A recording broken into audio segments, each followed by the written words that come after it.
Welcome to Reflect with Ed Fassio.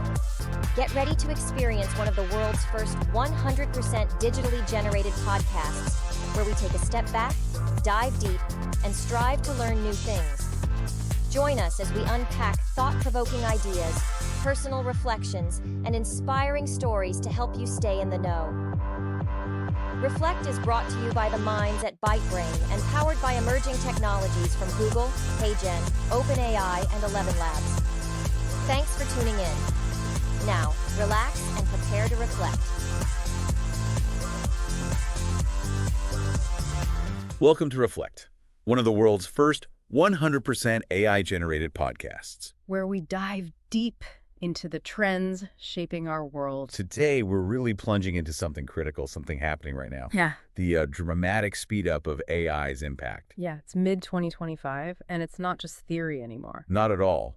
AI is actively, profoundly reshaping everything. It's kind of staggering. It really is. And what's remarkable is how our sources capture this. We're mainly looking at two key pieces today. Okay. First, there's Stephen Wolf Pereira's report in Forbes, 2025 Halftime, AI's Four Forces. That gives us the tech perspective. Got it. The forces driving it. Exactly.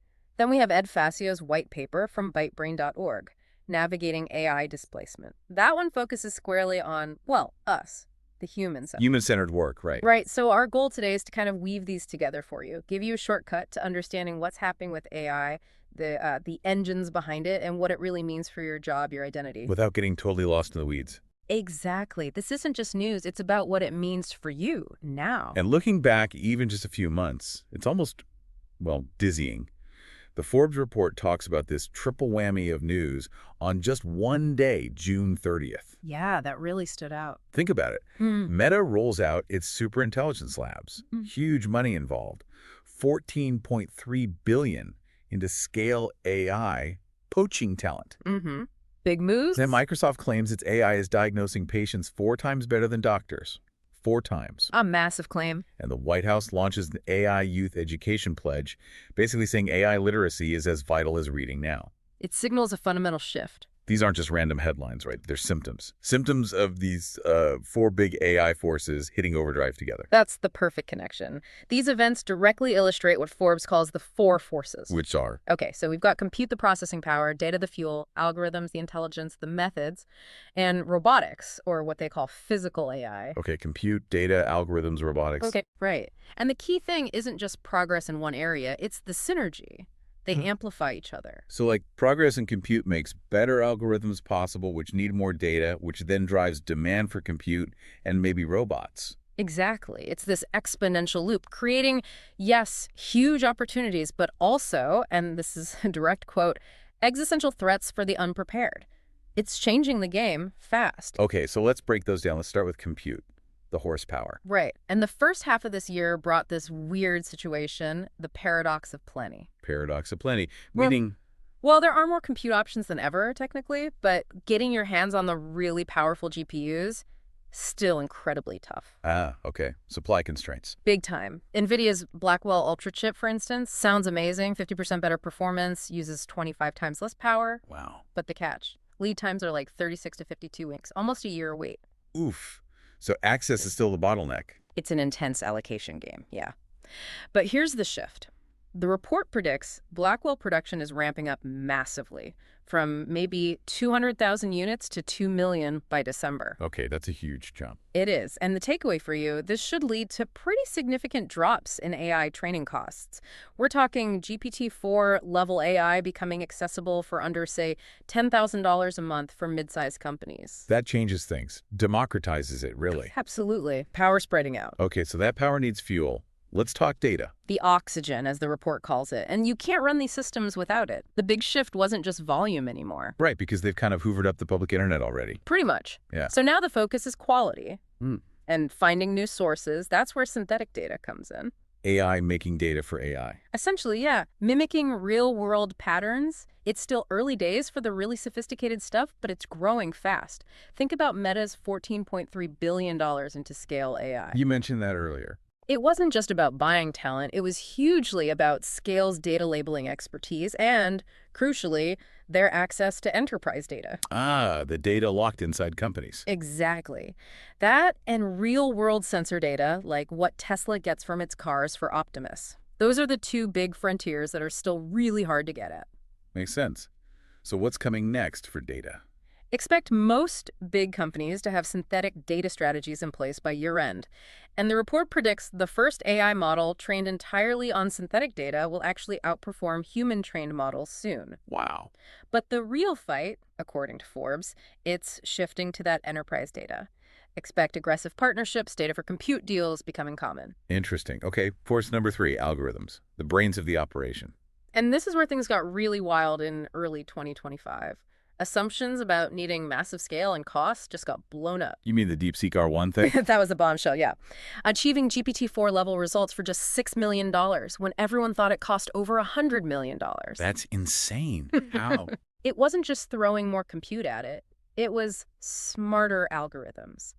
Things like mixture of experts, aggressive sparsity, basically making the AI incredibly efficient. Teaching it to only use the parts it needs for a specific task. Exactly, like only lighting up the relevant circuits in a brain. The implication is huge. Yeah. Top-tier AI power isn't just for Google or Meta anymore. Right, because we saw, 50 major model releases? In just 6 months, and the open-weight models are catching up fast. The performance gap is tiny now. So like Claude 4 Opus coding for hours, or Google's Gemini Flash being super fast. Right, all driving down costs. Enterprise costs for similar performance dropped from maybe $10K a month to under $1K. That's a massive drop. So the focus shifts. It's less about building the absolute biggest model and more about smart system design. Prompt engineering, using R to pull in current info, integrating AI into actual workflows. That's where the ROI is now? 60% higher ROI, the report says. The bigger is better era, it's ending. Agentic AI is next. AI that acts on its own. Yeah. Expect automated customer service, maybe whole departments run by AI agents. Salesforce is already saying 30-50% of work is being done by AI in some areas. Wow, okay. And the final force, robotics. Yeah. Physical AI. The final frontier, as they put it, and it's moving from labs to loading docks incredibly quickly. We hear about industrial robots, but... It's way beyond that now. Over 4 million industrial bots globally, growing 7% a year. But think humanoid robots. Tesla wants several thousand Optimus bots working internally this year. For under $30K each. That's the target. That could completely change labor economics.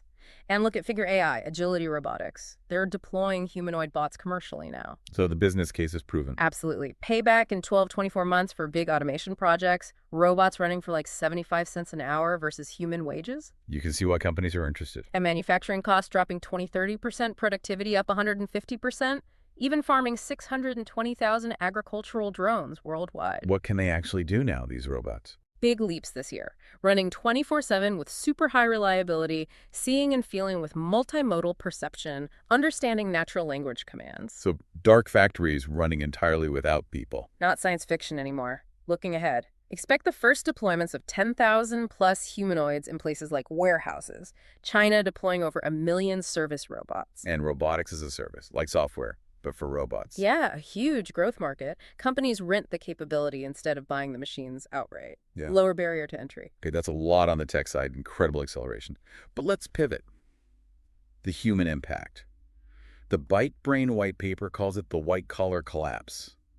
That sounds dramatic. It is, and they don't mince words. Ed Fassio is quoted directly. AI is not coming for white-collar jobs. It's already here. Already here. The paper says CEOs aren't just testing AI anymore. They are, and this is the quote, actively dismantling traditional white-collar structures. Dismantling. Wow. So what does this great displacement actually look like? Whoa, Stephen Wolf Pereira from the Forbes piece echoes this, saying, this is no longer hypothetical. It's structural. It's baked in now. Okay.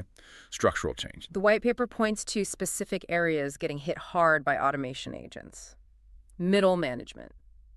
Thinning out fast. Layers are disappearing. Entry-level analyst roles. Evaporating. Marketing, finance, legal departments seeing rapid downsizing. So it's not just layoffs. It's changing the whole structure. It's a full recalibration, as they put it, how knowledge work functions. The key thing for you listening is that this isn't temporary, it's fundamental. Okay, but surely there are new jobs emerging too. There are, and this is where it gets really interesting, maybe hopeful for adaptation. The paper lists the top 10 emerging roles in this AI gig economy. Okay, what are they like? Well, they're different, more modular, freelance-based, often shorter-term gigs. It's about finding the balance between what humans do best and what machines can handle. This examples. Things like prompt engineers, the people who write the instructions for AI, they could make $80 to $200 an hour. Wow. AI integration consultants, putting AI into company systems, maybe $75 to $150. AI ethics officers, ensuring AI is used responsibly, $50 to $125 an hour. Ethics officers. Interesting. Yeah. And then roles like AI model labelers, which are more entry level, or AI augmented healthcare workers, blending human care with AI tools. These are the new frontiers. But how stable are these new frontiers? Oh, well, that's the hard truth, isn't it? The ByteBrain paper is pretty blunt here. Oh. It says even these roles are temporary stepping stones. Temporary? Why? Because the AI keeps learning. As it gets better at mimicking human skills, these jobs, like the ones they replaced, are also on the clock. So even the prompt engineers might get automated eventually. That's the implication. It's a constant need to adapt, to understand the shifting ground. These roles are maybe a bridge, but not the final destination. Okay. Wow. So if even the new AI jobs aren't permanent, how are companies managing this whole transition? What's the strategy? The white paper lays out a pretty clear 5-part operational strategy that smart companies are apparently using. Okay, break it down. First, reverse engineering outcomes. Start with what you want to achieve, then design the roles backward. Makes sense. Second, workflow modularization. Break big jobs into smaller tasks, some automated, some outsourced, some kept in-house. Like building blocks. Exactly.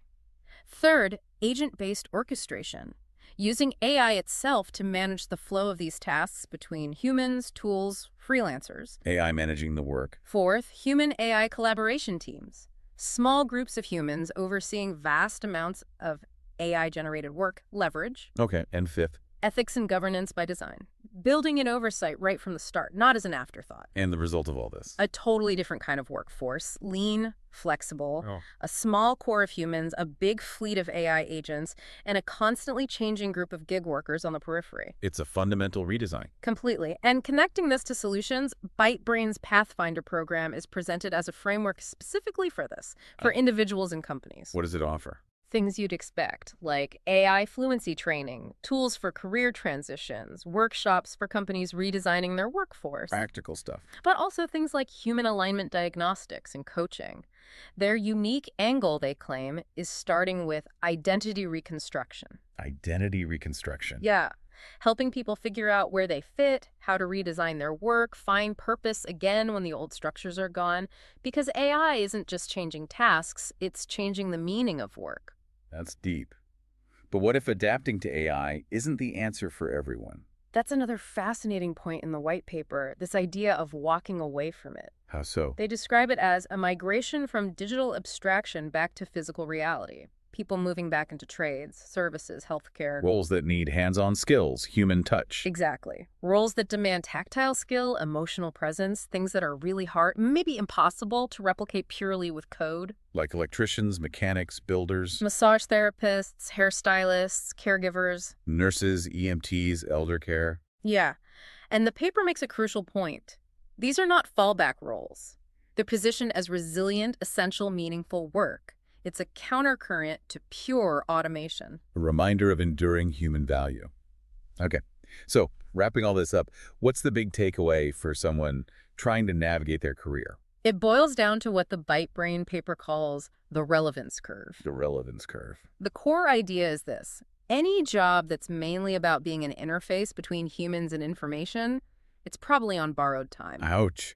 Even the AI consultants and prompt engineers eventually. The paper suggests they'll eventually compete with AI agents too. It's presented as the logical progression. So what's the long-term strategy then? According to the paper, the only sustainable path is to move up the relevance curve. Up towards. Towards roles that embody things AI struggles with. Emotion, ethics, meaning. Roles that shape culture, human spirit.